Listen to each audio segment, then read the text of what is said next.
이재용 삼성전자 부회장 광복절 가석방 대상에 포함돼서 이번 주 금요일입니다. 13일 오전에 재수감 7개월 만에 구치소에서 나오게 됐습니다. 이 부회장이 가석방으로 풀려나면서 국가 경제에 어떤 영향을 미칠지 관심이 몰리고 있는데요. 관련 내용 자세히 짚어보도록 하겠습니다. 백성문 변호사 함께합니다. 예, 네, 어서 안녕하세요. 자, 이재용 부회장 입장에서는 아마 시간이 정말 지금 천천히 가고 있다 이런 생각이 들 정도로 답답할 텐데 이제 금요일 날 가석방이 됩니다. 박범계 법무부 장관 가석방 배경을 설명하면서요. 국가적 경제 상황과 또 글로벌 경제 환경에 대한 고려 차원에서 가석방 대상에 포함됐다 이렇게 얘기를 했습니다. 가석방 논의를 하는 데 있어서 뭐 글로벌 경제 상황 이런 게 사실 논의 주체가 될 수 있는 건가요? 원칙적으로는 아니죠. 원칙적으로는 가석방이라는 건 이제 법에 보면 형기의 3분의 1 이상을 완료하고 이제 모범적인 수용 생활하고 개전의정이 뚜렷한 경우에 그런 경우에 이제 임시적으로 풀어주는 거잖아요. 가석방이 말 그대로 됐으니까. 가석방이죠. 근데 이제 실무적으로 보면 실질적으로 거의 80% 정도 형기를 채운 사람들이 가석방 대상자가 되는 게 일반적입니다. 그런데 아시는 것처럼 이재용 부회장 같은 경우 이제 형기의 60%를 채운 상황이죠. 그러면 실무적으로 60%만 채운 사람을 가석방하는 거는 그렇게 흔한 사례는 아닙니다. 이제 그런데 이제 최근에 이재용 부회장에 대한 뭐 사면 또 가석방 이에 대해서 국민 여론도 좀 가석방이나 뭐 특별 사면 등 이재용 부회장을 석방해야 된다는 그런 여론조사들이 꽤 많이 나왔었고요. 그리고 최근에 이제 코로나19 상황에서 사실 우리나라 경제에 굉장히 좀 힘든 상황 아니겠습니까? 그렇다면 이제 어쨌건 이재용 부회장을 석방을 해서 좀 우리나라 경제에 보탬이 되게 하는 게 좋지 않겠느냐라는 그런 여론들이 많이 있었기 때문에 이런 부분들을 종합해서 이재용 부회장을 가석방 대상자로 선정한 것 같습니다. 네, 법무부의 이 부회장 가석방 결정에 재계에서는 환영하고 있지만 정치권을 비롯한 일부 시민단체 여전히 재벌 총수에 대한 특혜다라면서 비판을 하고 있습니다.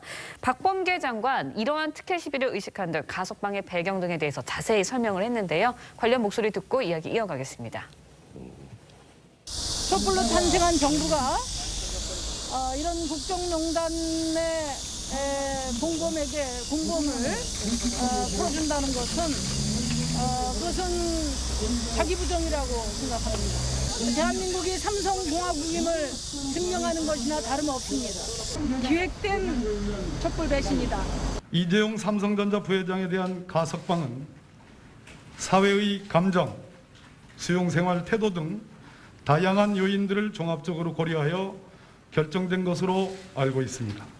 특혜 시비가 없도록 복역률 60% 이상의 수용자들에 대해서 특별한 사정이 없는 한 가석방 심사의 기회를 부여하도록 노력하겠습니다. 네, 일부 정치권과 노동계, 시민단체 이전부터 이제 이재용 부회장의 가석방에 대해서 반대를 해왔습니다. 특히 형기 70%를 채우지 않고 가석방되는 건 특혜다라고 비판을 하고 있는데 여기에 대해서 이제 법무부는 최근 3년 동안 이제 형기 70% 미만인 가석방자가 244명이다 이렇게까지도 밝혔어요. 그러니까 지금 이제 법무부 입장에서는 특혜가 아니다라는 입장을 계속 밝히고 있는 건데요. 지금 아까 3년 동안 형기 70% 미만의 가석방자 244명이라고 했는데 굉장히 가석방 전체 숫자에 비하면 작은 숫자는 맞습니다. 그렇습니까? 그러니까 이제 이재용 부회장에 대한 이 가석방은 그러니까 저희가 이제 뭐 특혜다, 특혜가 아니다라는 논의보다는 이재용 부회장이 지금 현재 그러니까 코로나19라는 특수한 상황에서 국가 경제 위기에 관련해 이재 부회장의 역할을 기대하는 그런 국민들이 많이 있는 상황에서 사실 아까 지금 박범계 장관이 이런 얘기를 했죠. 사회의 감정을 고려해서 사회의 감정을 다른 말로 치환하면 여론입니다. 여론을 얘기하는 겁니까? 사회의 감정이 그 무슨 뜻일까요? 여론이죠. 그러니까 재판에 대한 어떻게 보면 이제 약간 동정심 뭐 이런 것도 사회의 감정 아닐까? 뭐 그런 게 다 투영이 된 게 결국은 이재용 부회장을 석방하는 게 좋겠다라는 여론으로 드러난 것이기 때문에 그러니까 그런 좀 특별한 사정 그러니까 이게 재벌 총수라서 무조건 특혜를 베풀어서 가석방을 해줬다라기보다 지금 현재 국가 경제 사정 등을 고려했다라는 취지이기 때문에 이걸 일방적으로 특혜라고 또 그냥 무작정 비판하기에는 좀 다소 여러 가지 반대 의견도 있을 가능성이 많습니다. 그렇군요. 아까 200몇 명, 244명이라고 했는데 특사 같은 경우는 이제 저희가 뭐 8.15 뭐 아니면 뭐 3.1절 뭐 크리스마스가 있는데 가석방 같은 경우는 기회가 여러 번 있습니까? 그렇죠. 가석방은 예. 지금 일단 법에 규정된 거 아까 제가 현기의 3분의 1이라고 말씀드렸는데 예. 보통 통상 현기의 70에서 80% 정도를 채우고 나서 이제 가석방 이제 대상자로 삼을지 심사의 대상자로 삼을지를 결정을 하고 예. 그다음에 이 사람들을 가석방 대상자로 심사를 하고 예. 그러면 보통 이 대상자로 올라오면 10명에서 7명에서 8명 정도는 가석방으로 석방을 합니다. 그러니까 그렇군요. 우리나라 수용자가 얼마 많은데요. 제가 아까 이 질문을 드린 게 244명 같은 경우는 저는 굉장히 많았네 이렇게 생각을 했는데 지금 변호사님이 생각보다 굉장히 적었다 얘기를 네. 해서 질문을 드린 겁니다. 예. 네. 자, 이재용 이 부회장 풀려나면서 삼성전자의 국내외 투자에 아마 속도가 붙을 것으로 예상이 됩니다. 지난 5월이죠. 바이든 미국 대통령 한미 정상회담 후에 공동 기자회견장에서 우리 기업 미국 투자 적극 환영한다. 땡큐 땡큐 땡큐를 연발했습니다. 네. 화면 잠시 보시죠. And I'm particularly gratified that so many leading South Korean companies see the benefits of investing in the United States, including this morning's announcement of more than $25 billion in new investments from Samsung, Hyundai, SK, and LG. I understand the executives of those companies here. Would you please stand up?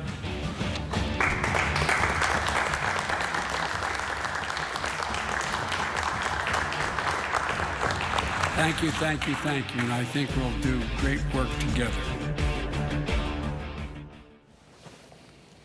자, 이재용 부회장 가석방된 이후에 가장 먼저 챙길 게 반도체 관련 미국 공장 투자 건일지 아니면 지금 모더나 계속 안 들어오고 있다고 하거든요. 네. 지금 삼성 바이오로직스에서 예. 8월 말부터 이제 뭐 시범 위탁 생산, 생산을, 네. 시범 생산한다고 하는데 뭘 최우선적으로 해야 되는 겁니까? 일단은 최우선적으로 챙길 거라고 보는 건 그 좀 전에 말씀하셨던 것처럼 미국의 이제 반도체 위탁 생산, 그러니까 일명 뭐 미국 내 파운드리 공장 예. 설립 관련된 부분이 일단 1차적으로 챙겨야 될 부분이라는 생각이 들고요. 예. 지금 전 세계적으로 반도체 관련 반도체 전쟁이라는 표현까지 쓰고 있지 않습니까?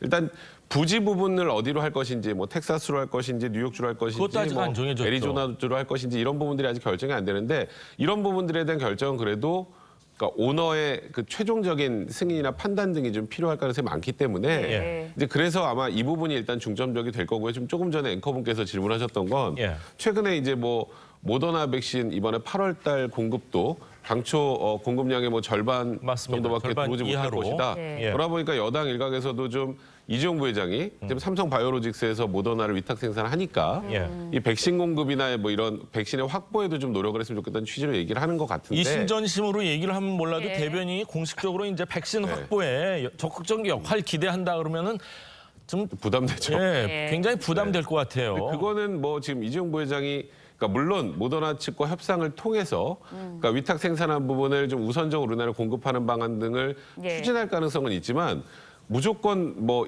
우리나라에서 하니까 그냥 우리나라 먼저 이렇게 하기에는 좀 쉽지 않은 부분이 있어서 인도에서는 그 자국에서 생산된 백신 외국으로 이제 못 가지고 나간다. 이래서 사실 또 난리가 났었지 그렇죠. 않습니까? 그래서 지금 그 부분은 제가 보기에 민주당에서 조금 섣부르게 먼저 얘기한 것이 아닌가. 뭐 물론 백신의 수급 상황을 고려한다면 이해 못할 바는 아닙니다만 예. 지금 이재용 부회장의 가석방 직후에 할 멘트는 아니라는 생각이 듭니다. 아직 네. 가석방이 되지도 않았는데 그렇죠. 얘기를 하니까 이제 사실은 좀 굉장히 부담스러울 것 같습니다. 네, 예. 주요 외신들도 이제 이재용 부회장의 가석방 소식 일제히 보도를 했습니다. 가석방의 배경과 뭐 의미 자세히 분석했고요. 그러니까 지금 외신들도 대부분 제가 아까 말씀드렸던 것처럼 이게 통상적인 가석방은 아니라는 거죠. 그러니까 지금 일단 어쨌건 삼성이라는 그 세계 최고의 기업의 수장이 뭐 구금돼 있는 상황이라면 예. 아무래도 현실적으로 경제 활동에 제약이 있을 수밖에 없고 또 일부에서는 그러니까 이재용 부회장이 뭐 구치소 혹은 그 교도소에 있을 때 오히려 삼성전자 실적이 좋았다. 그러니까 문제 없다 이렇게 얘기하지만 가장 이제 주요한 큰 결정은 결국 이제 오너가 바깥에서 결정을 해야 그게 이제 추진이 된단 말이죠. 이제 그런 것들을 고려해서 석방한 것으로 보인다는 게 외신들의 일반적인 반응입니다. 그렇군요. 많은 이 경제 전문가들이 대한민국에 만약 지금 반도체가 없었으면은 과연 세수가 제대로 거칠 수나 있겠느냐 이런 얘기를 하고 있습니다. 불씨를 계속 좀 잘 살려야 되겠고 삼성 바이오로직스에서 모더나가 또 생산이 된다고 하니까 그런 부분에 있어서도 외국과의 뭐 마찰 없이 우리나라 공급 좀 잘 되기를 기대해 보겠습니다. 자, 백성문 변호사 말씀은 오늘 여기까지 듣겠습니다. 고맙습니다. 고맙습니다.